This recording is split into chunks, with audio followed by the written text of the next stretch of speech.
Hello and welcome to episode 269 of the Chills of Will podcast. Pleasure today to be joined by David Ebenbach. A bit about David. He writes. He's been writing ever since he was a kid when he kept his whole family awake by banging away on an enormous manual typewriter, and he's never wanted to stop. In fact, David's now the author of 10 books of fiction, poetry, and nonfiction, and his work has picked up awards along the way. The Drue Heinz Literature Prize, the Juniper Prize, the Patricia Bibby Award, and more. Born and raised in the great city of Philadelphia, these days David does most of his writing in Washington, D.C., where he lives with his family. Because he uses a laptop now, he doesn't keep them awake with his typing, and where he works at Georgetown University promoting inclusive, student-centered teaching at the Center for New Designs and Learning and Scholarship, and teaching creative writing and literature at the Center for Jewish Civilization and Creativity through the Masters in Learning, Design, and Technology program. Good evening. How are you tonight? Oh, great. Feeling really good. Thanks for that. That's a kind of an overwhelming bio now that I think about it. And I know I wrote Yeah. it myself. The there's a lot there, and it's pretty cool. I look forward to talking about particularly the most recent, right, which came out in September. Yes, that's right. I keep wanting to say September of this year, but of course that was technically last year. We'll talk a lot about possible happiness, and if I'm not sure that this will go to video, we'll talk about that. But you have this Sure. really cool background, which is your cover. Oh, yeah. I'd love to know about the art. I mean, are you an artist, or is this totally outside of your hands, the design of the cover? No, actually, Regal House, the publisher of Possible Hmm. Happiness, they produced the cover themselves. And there was actually a little bit of a back and forth because so you've got all these young people in the image, and in the original version, they were holding iPhones and they had like fancy Bose headphones or like Uh, earbuds. And it's set in 1989. right? So I wrote back Anachronism, and I right? said, yeah, I said, can we get some of those little cheap headphones that you use with a Walkman? Yes. Or but they just stripped it all out. So it's just folks on a train now.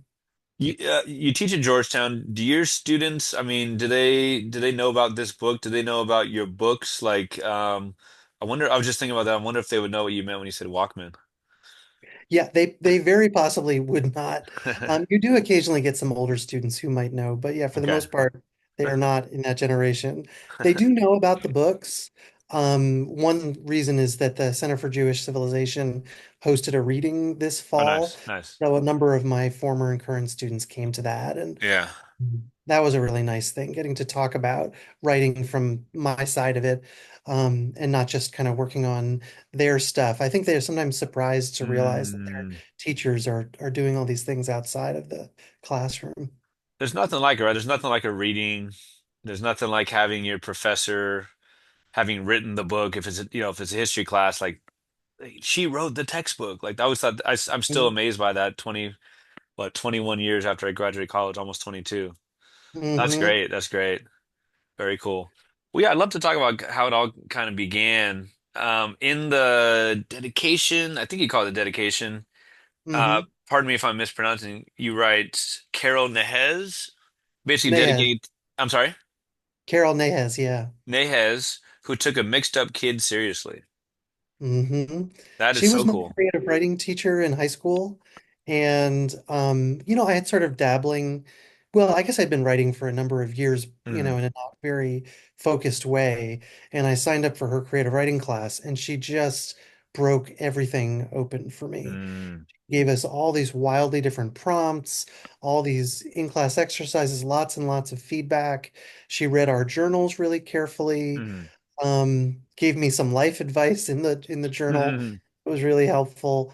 And so I just really became infatuated with writing there and continued to work with her on it after that class. But mm. also just I would go in the morning and sit, actually on her desk, which I can't imagine was something she wished I was doing. But um, and we would talk about life and so on. Mm, And I was going through all kinds of stuff, and she was this patient adult who was willing to listen to me.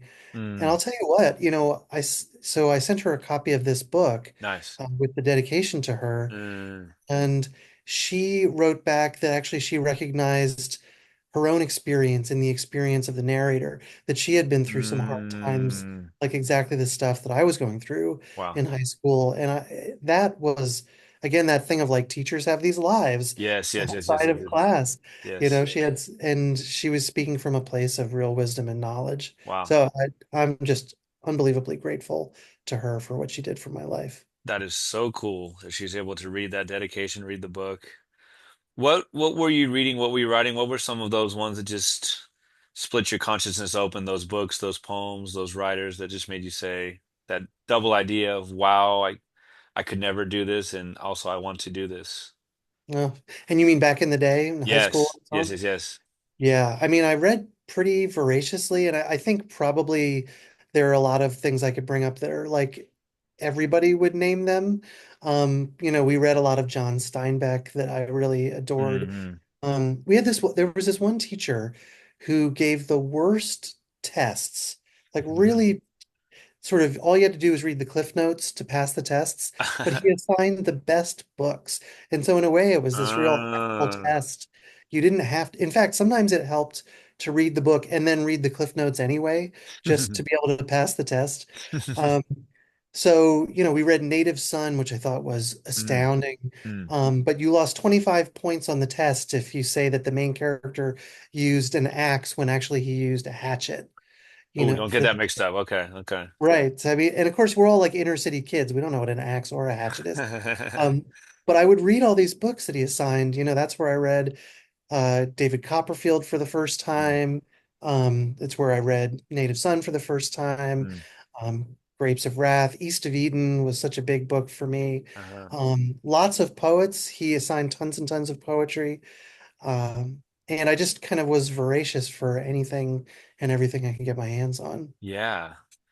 I absolutely could not read. I'm sure it was mentioned 10 or 15 or 20 times in the book. Mentions of West Philadelphia. Obviously, I could not read that in my head without saying West Philadelphia, were born and raised.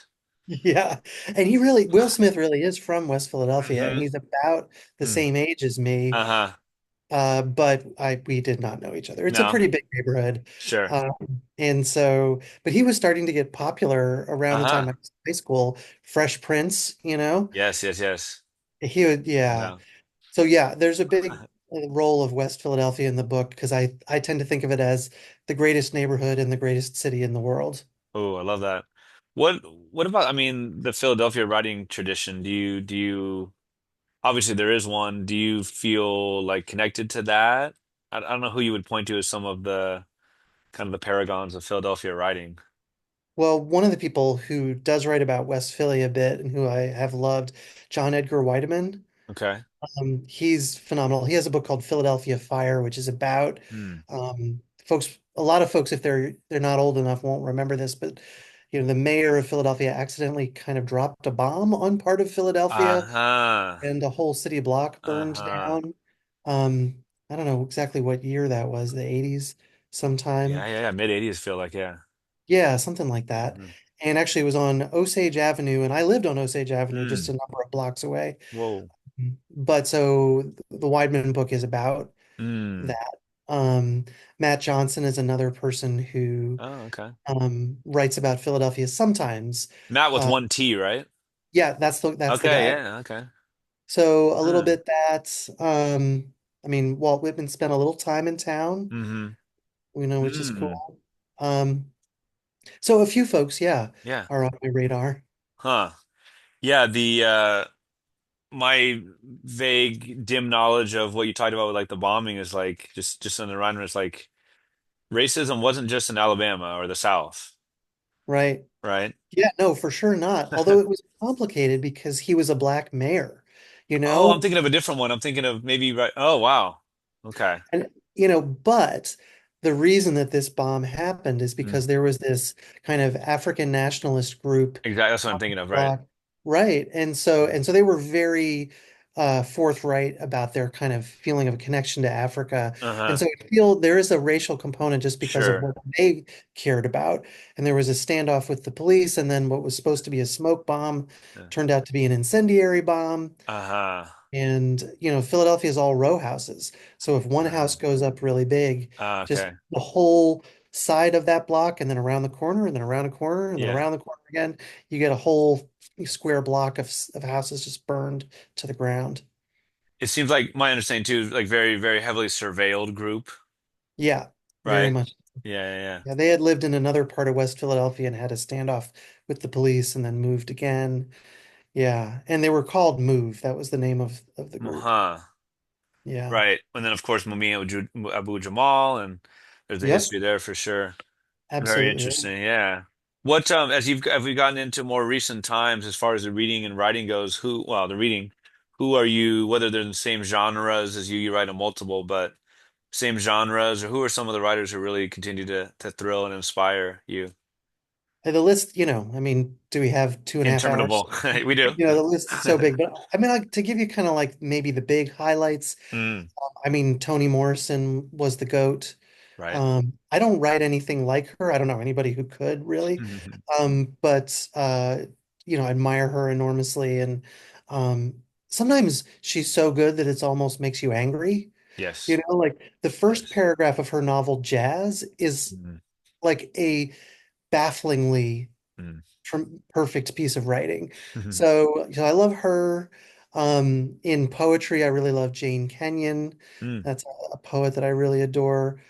Back in fiction, I really like Salman Rushdie, though mhm. he really had a string of bad novels for a while, but his good Okay. novels are quite good. Uh, And his most recent one, Victory City, I also thought was quite good. mm. So like him a lot. Ross Gay, the Oh poet, yeah. is somebody I adore. Mhm. Um, Charles Yu, in terms of Okay. like speculative fiction, Right. he's somebody who I think is brilliant. Mm, Ted Chiang is another person who I think is brilliant mm. in that area. Um, yeah, those are a few anyway. I appreciate that. The what? How would you classify the genre of your latest? How would you classify? I don't know if anything like with Possible Happiness, with like even publishing. Like, is it couch not couch that has a maybe negative connotation, but is it advertised as YA? I know there's even more subsets. Like, where would you place it? Well, yeah, I'm very bad at placing things. I thought I'm writing this coming of age story about this kid and kind of exploring. And the publisher said, we're going to put this out through our young adult, our YA Mm, imprint. mm, And I said, oh, wow, I hadn't been thinking about it like that. mm, Is that okay since I wasn't thinking about it? She said, yeah, don't worry about it. And I said, I don't feel like I know that much about YA literature. She said, don't worry about that either. mm, And I said, well, there's some kind of adult stuff in there at times. And she said, that's fine too. So I sort of stumbled into this mm. situation, which is characteristic of me. My last novel was science fiction, but I didn't realize that until my agent told me it was, which is very stupid because the book takes place on Mars.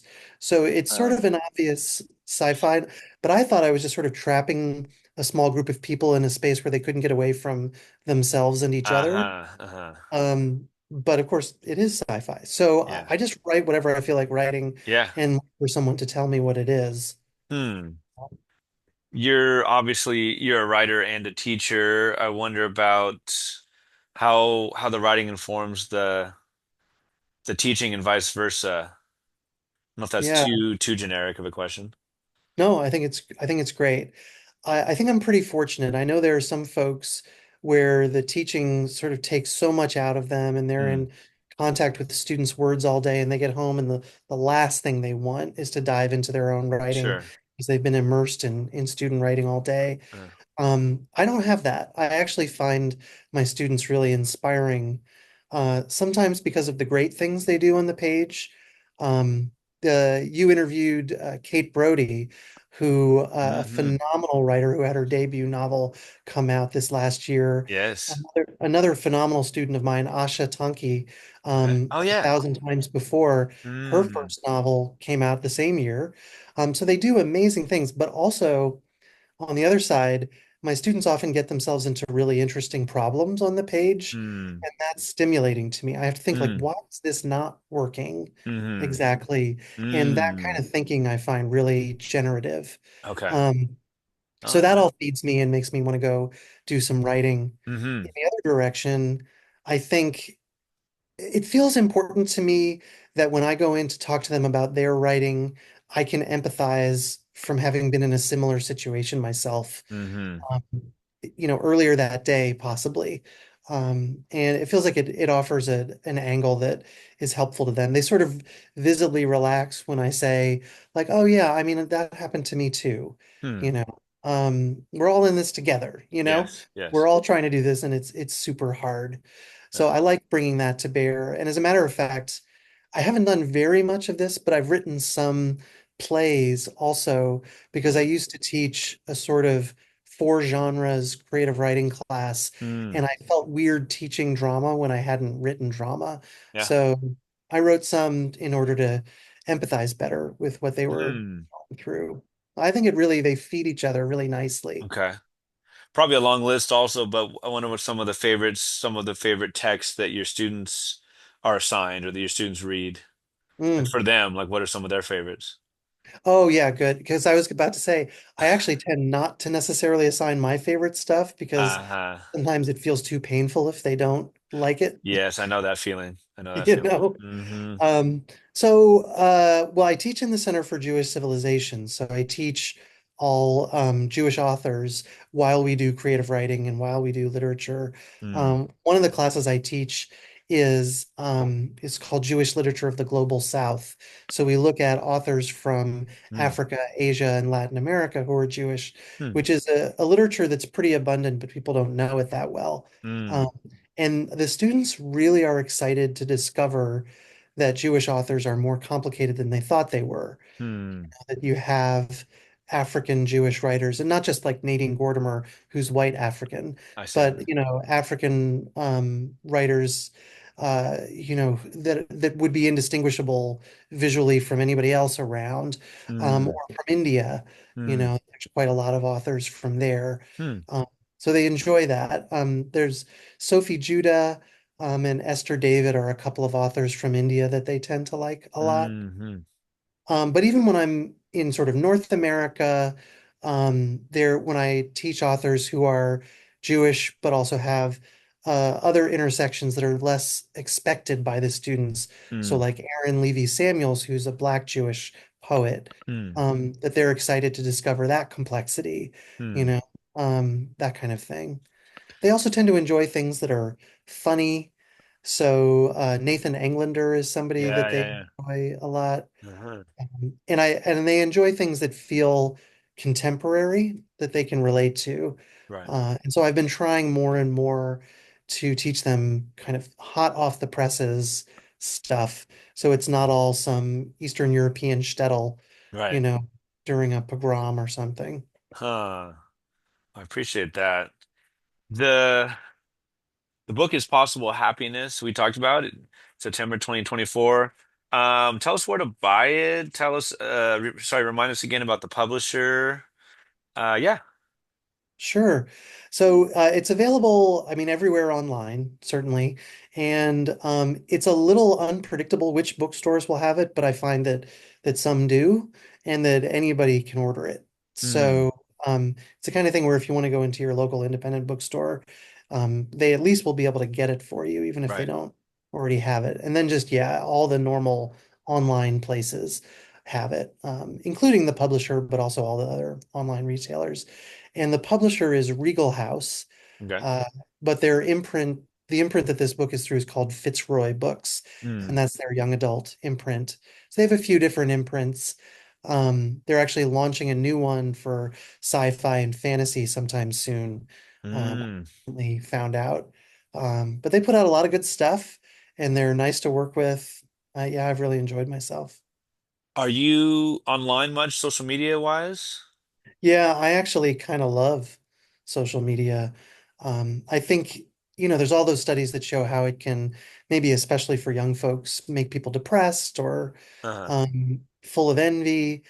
But Facebook is what turned the corner for me because I found that's a place where on Fridays I just post, hey, what good news do you have on Good News Friday? There you go. And everybody shares nice things that have happened to them. Or on people's birthdays, I write to them and say, hey, do you have any words of wisdom to share with the Uh, community? And so I feel like if you're always lifting up other folks it becomes a much more tolerable place. And so then I Amen. spread from there to some of my other, I'm best at it on Facebook, but I also like keeping things positive on TikTok and Mm, Instagram. mm. Blue Sky, I'm sort of working my way into. Yeah. Twitter was just a nightmare. So I was glad to, Right. when Right. Musk took over. I didn't miss it at all. But Blue Yeah. Sky, I quite haven't quite figured out what to do with Sure. it. Okay. All right. Well, yeah, you were talking a bit about the publisher and finding a genre, finding a fit for it. The wonder about like inhabiting the persona of 17-year-old. So in the book we have 17-year-old, am I right? Jacob Wasserman, Yep, quite right. right? 1989. And just in writing in general, maybe more specifically to this book, like not being preachy, and it is third person, and I guess it'd be third person limited, but just not being preachy, and that could be something that can be done subtly, right? Whether it's first person or third person. Find that balance between being cheesy, Mm-mm. like a 35-year-old like yourself, right? Am I getting the age right? Give or take a year or two, right? I'll take 35.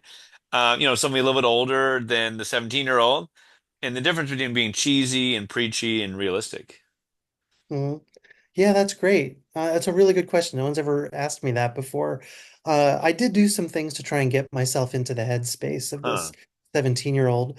One of the scariest things I did was go back and read my high school journals. Oh no. And yeah, they're about as bad as you would think they would be. Though the college ones that I started reading after, I couldn't even finish them. It was just a nightmare. So Uh, high school ones were a little bit better. But that, got me into the head of like, what was I thinking about at that time and hmm. how was I thinking about it? Yeah. And what were the ways that, at that age that you sort of know you're young, but you do also take yourself seriously because why shouldn't you? You are you and you have to sort of give yourself some credit and seriousness in the world. Hmm. So, and it also the same thing happens with every character you work with, or hopefully that you just come to sort of care about them and respect them Hmm. pretty quickly. In fact, there, you know, there are authors that I also really don't enjoy. And usually if I don't enjoy them, it's because I can tell that they have contempt for their characters, Hmm. that they think they're fools or, Hmm. even an author like George Saunders, he has characters who are fools, but he doesn't look down on them. Yeah. He's hoping for the best Huh. for them, even if they can't quite manage it. And Right. he's looking for something positive to happen. I love that. He's a wonderful Hmm. author. Hmm. Charles Yu is much like that, actually, in a lot of ways. Hmm. So you spend a little time with this character, and if you're not like, destroyed inside as a human being, you start Hmm. to care about this character and respect them. And so you think about, well, what would they think in this moment? What would they Yeah. do? And some of it's ridiculous. Some of what you and I do is ridiculous. Sure. But we're doing the best we can. And you sort of, that, and Uh-huh. you try to raise that up. So it starts off with Jacob Wasserman being, quote, discovered in 1989. He's kind of just the narrator describes him as kind of slumping along and just kind of his discovery in this big high school world. What was this discovery all about? How was he discovered? Yeah, I liked the idea of a character who was essentially a loner, Hmm. and quite moody. I mean, these days we would call it depression, but he doesn't have the language for that. Uh-huh. Growing up in a working class family in 1989, there's Hmm. nobody to talk to him about that. So he Hmm. thinks of himself as kind of moody. And he's just kind of sliding by, slumping along, as it says in the book. Nobody really noticing him, no one giving him a hard time, but nobody Hmm. really noticing him. And then he has this sense of humor that starts to poke its head out. He has a summer where he has a first girlfriend or some positive things start to happen and he starts Hmm. to maybe want to interact with the wider world. And he Hmm. tells a joke in class one day, not even a very good joke actually, but it gets him noticed. And that starts this chain of events where maybe his sense of humor can give him entree into the social world, for better, but also for worse. That then Hmm. he's got to be the funny guy in Right. order to stay in the social world. But that's his discovery. Remind me of the joke.